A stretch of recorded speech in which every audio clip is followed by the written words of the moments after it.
love Spina di Rosula's logo. It was designed by my mother. Have you noticed how it's shaped like a heart?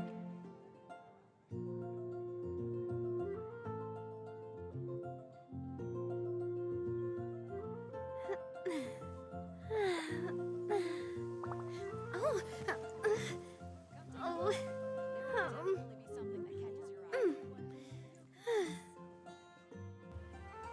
Alright, welcome to more Genshin Impact. I've not streamed Genshin in a very, very long time.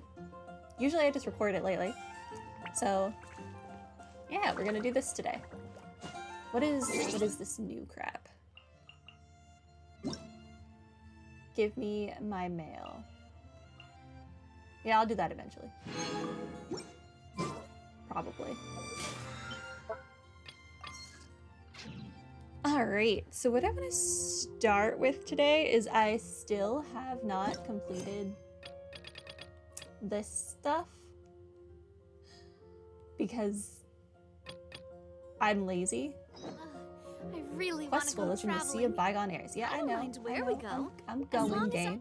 I'm going. So let's try and finish this today. Where does it want me to be? Over here? Take me here. Yeah.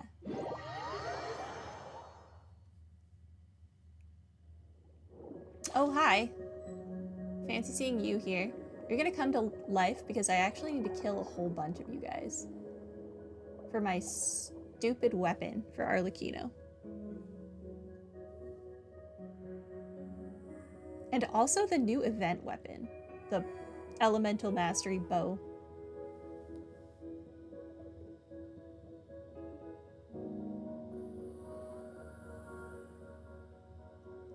Cassider, dear friend, I knew you would come.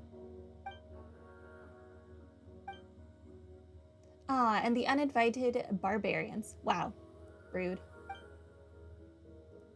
When it comes down to it, you're not the boss of this place. Besides, it was Ozzy who brought us here.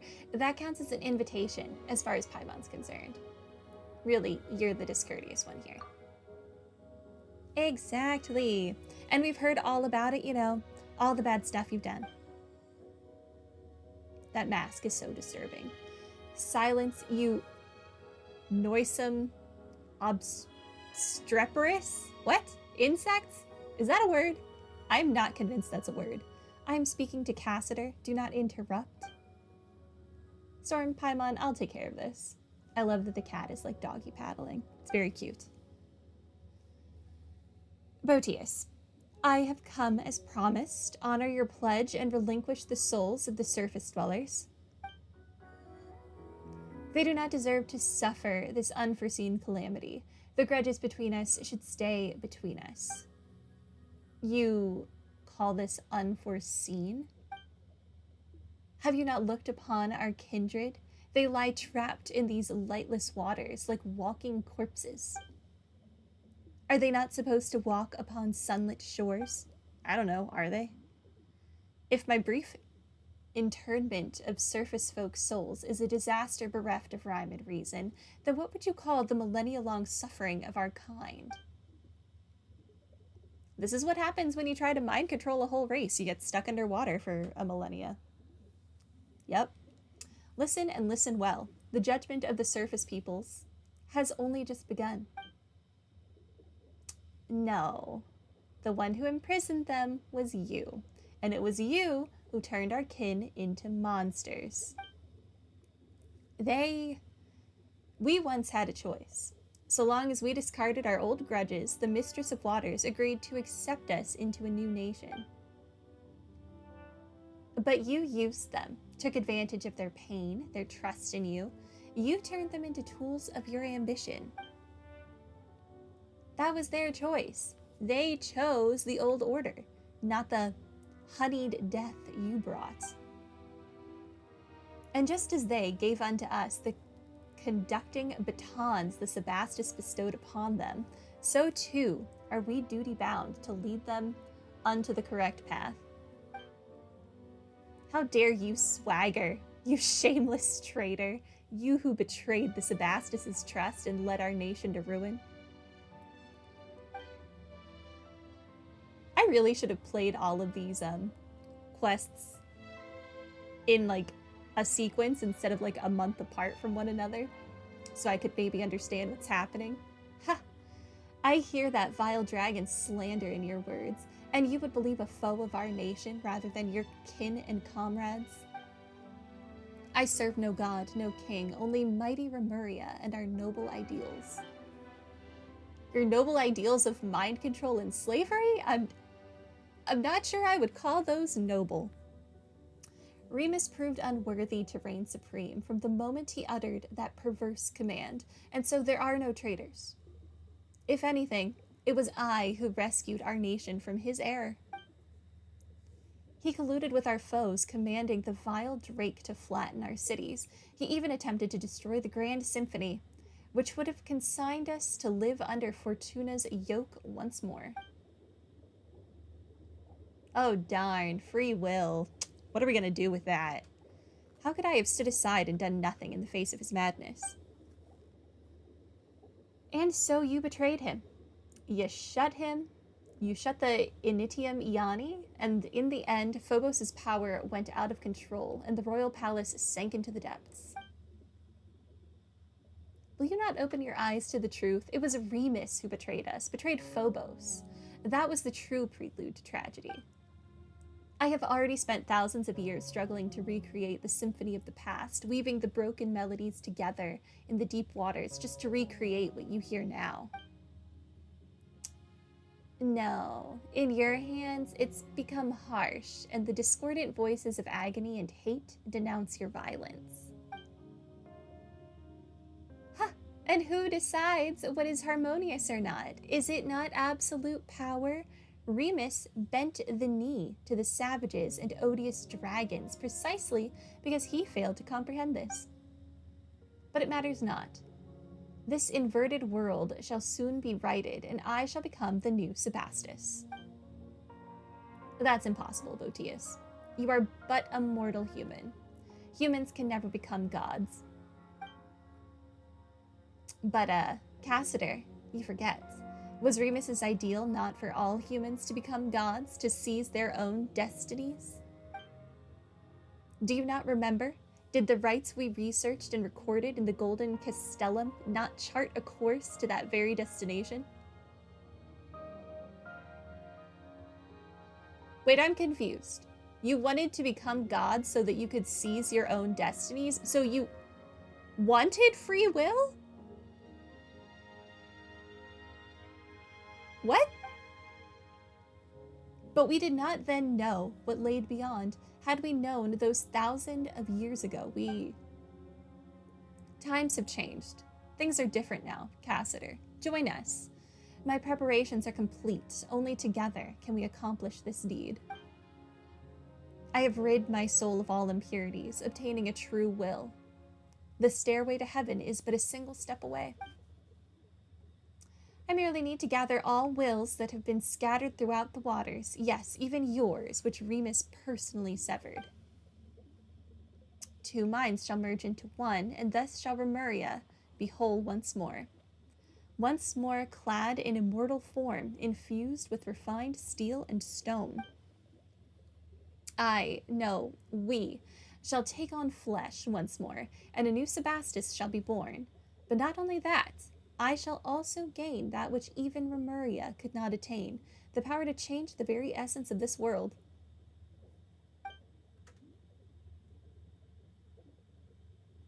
I would say he has a god complex, but he literally just said he wants to be a god, so that'd be a bit on the nose. I will turn back the wheel of fate, usher in the old world's return, and bring justice to the land. The surface dwellers shall submit to our will, as they must. It shall be as the hymn says, and when they use their will to command, the rest shall bow down and listen. You know I will not acknowledge you. You've defiled his ideals. I will uphold my own justice. It matters not. You will understand once you enter Phobos' melody, then you shall join me. Did you just steal my cat? That's my cat. This is Domus Aurea. It sure is. Have I entered Remus's memory again? No, the atmosphere is different from before. Welcome to my palace, Outlander, my symphony, Botius. Do not be startled. Have we not met aforetime, and more than once? Whether through my phantom in the real world or in the memory palaces Remus left behind. But this is no phantasm of Remus's memory. This is my symphony, my golden stage. I knew it. What did I know? Wails of sorrow ring off every wall. Is that so, Outlander? I know not from whence you came. It seems you are not a human birthed from the primordial waters, nor are you any surface being at all. Yeah, I'm kind of a god. It'd be like that. I cannot see the color of your soul, nor can I touch it. Nonetheless, this is not your war. My vengeance against the surface dwellers is none of your concern. I don't think you get to tell me what is and is not of my concern. That's kind of a me thing, not a you thing.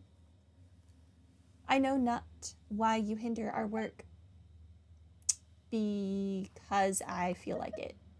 For the justice in this world. That sounds like something the Traveler would say. Justice? You can't actually be serious, can you? You may possess power that even I cannot perceive, but you would be naive, Outlander, to think that brute force alone will defeat me. I don't know. I think my Gunbrella from my favorite character, Navia, would say otherwise. I have long become one with the symphony that fills these deep seas. Even if you should destroy my physical form, so long as the agonized waters flow, and so long as the memories of vengeance do not fade, my will shall not perish, and I shall remain a nightmare that haunts this world. Unless you choose as Cassiter, as that stray cat did, exiling oneself to become the jailer of the old world. But I do not believe that one so distinguished as you would do so. Forsake that superfluous sympathy of yours. Should the guilty not be punished? Is that not justice? What are they guilty of? Exactly? Pretty sure they're innocent? No Fontanian is innocent. They are the spawn of our barbarian foes. The ones you wanted to, like, massacre? And steal their, like, riches from? Their ancestors seized from us the realms that should have been ours by right, and they must pay the price for that original sin. So, what? They had land that you wanted, and thus that marked them as barbarians that had to die? Have you anything else to say, Outlander? Does telling you you're crazy count? Oh, I have to go through all of these options. Okay, fine, for Monsieur Oz. Ah, but can your short friendship surpass the span of our kinship? Cassiter and I, we were new humans? It says golems? Crafted by Remus's own hand? Wait. Like, alchemy? Are you a homunculus? And we are the final survivors, but like not as fun a homunculus as Albedo. Compared with our other kin, his soul is like insoluble ichor. Other than myself, only he has true will, and only when we are combined can we become a complete self. So too are our wills one. The opera's final act shall see him return to us. This is his fate. Have you anything else to say, Outlander? Yep, I apparently want to save the people of Petrichor. Those people. They are neither your kin nor your subjects. On the contrary, so far are you above them that they may as well be ants. Perhaps not even that. The weak should submit to the strong. Is that not the law that this world should follow? Yes, but consider I'm stronger than you, so you should submit to me, then. Your rules. And yet, you say you will protect them? Is this your boundless mercy, or simply folly? Since you insist on sabotaging my plans, I'm afraid I'll have to ask you to stay in my palace for a while longer. I cannot detain you for long, of course, but it should be long enough. Let us meet again when I become a god and sit upon the Sebastus's throne. Before that, let my little ensemble occupy you for a time. Aw, dang it, I have to play as the Traveler. Water jet! What? I'm equipped with water? I've not used this element. What the heck?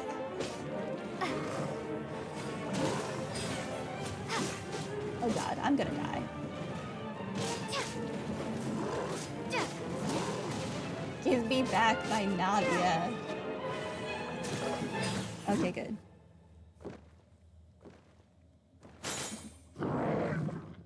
Storm, I found you at last.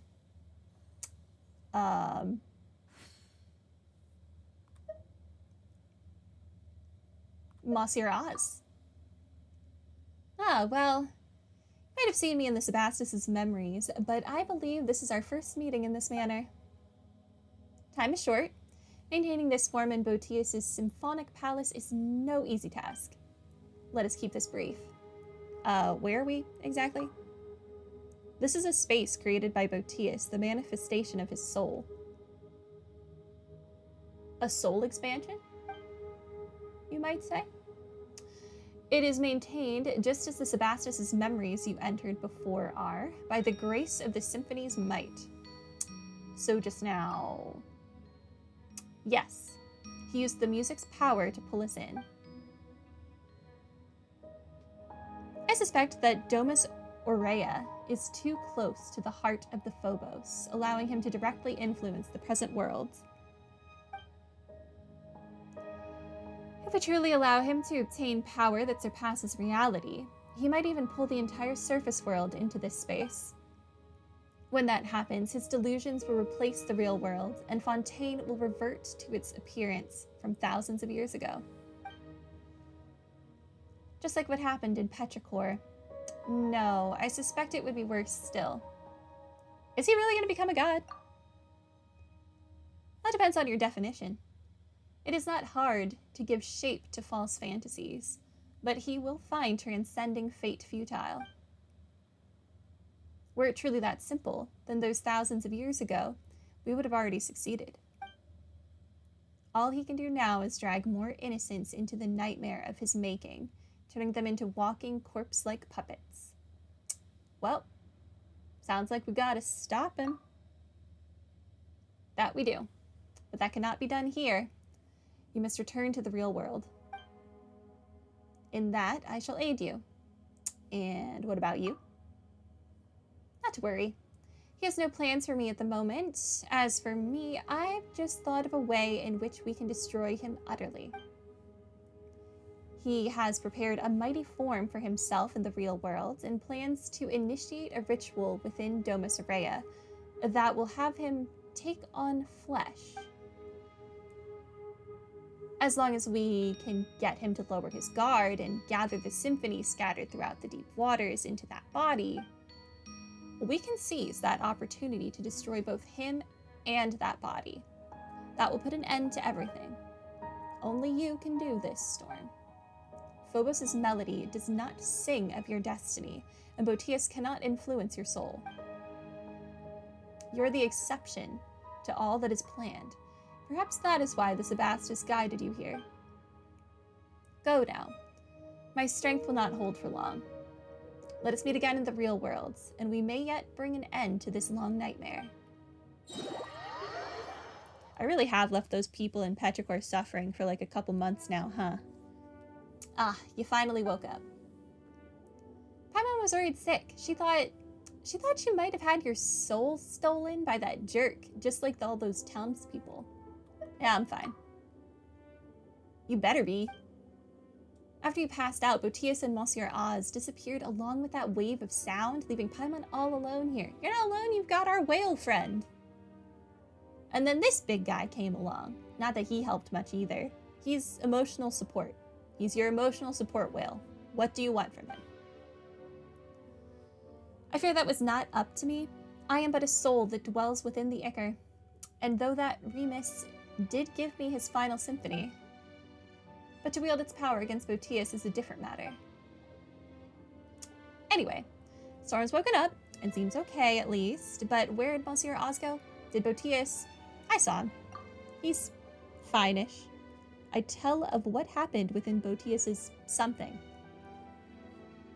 Huh, so Monsieur Oz is in there alone. He'll be fine. Regardless, should he prove correct, then we still have a chance to defeat that shameless devil, but first you must enter Domus Aurea. Well then, big guy. What are you looking at me for? Didn't you once lead a host of dragons to attack Remuria's capital? Getting us into Domus Aurea should be a piece of cake. You have many ideas for one so small, little one. Still, this shall not prove as simple as you think. The chief strength of Dragonborn lies in our powerful flesh. Embedded into Ichor as I am, all that remains to me is but the feeblest of wills. Destroying the Initium Iani exhausted nigh all my power, and Domus Aurea, defended by the Symphony's power, cannot be compared to gates of mere stone. Wait, then aren't we fresh out of options? Are we really just gonna watch while that Botius guy eats Monsieur Oz up? Peace, you rash little thing. I merely said that I was powerless, but it is not so for you. The power of the Symphony defends the palace. That same strength can be used to break it. But the Symphony that I can wield is... Yeah, that super powerful Phobos thing is protecting the palace, right? How can we possibly beat it? If you cannot beat it, then simply borrow what you need from it. Once upon a time, the will of Phobos flowed through golden aqueducts into every corner of Remuria. Through these paths and pipes, though these paths and pipes have been destroyed, if you can connect the section that lies before you once more, the great gates of Domus Aurea shall surely open, just as they once did. That is what is written in the Symphony, after all. I'm making a yellow brick road. Sounds like it's worth a shot. I, too, made some discoveries while searching for anything Remus might have left behind. It appears that this devil has yet to join some fragments of the symphony to his music, and they are scattered in this part of the sea. Come with me. If we can find them and use their strength, we might yet reverse the flow of time and return the aqueducts to their original form. Ooh, that does sound kind of promising. Let's get a move on then.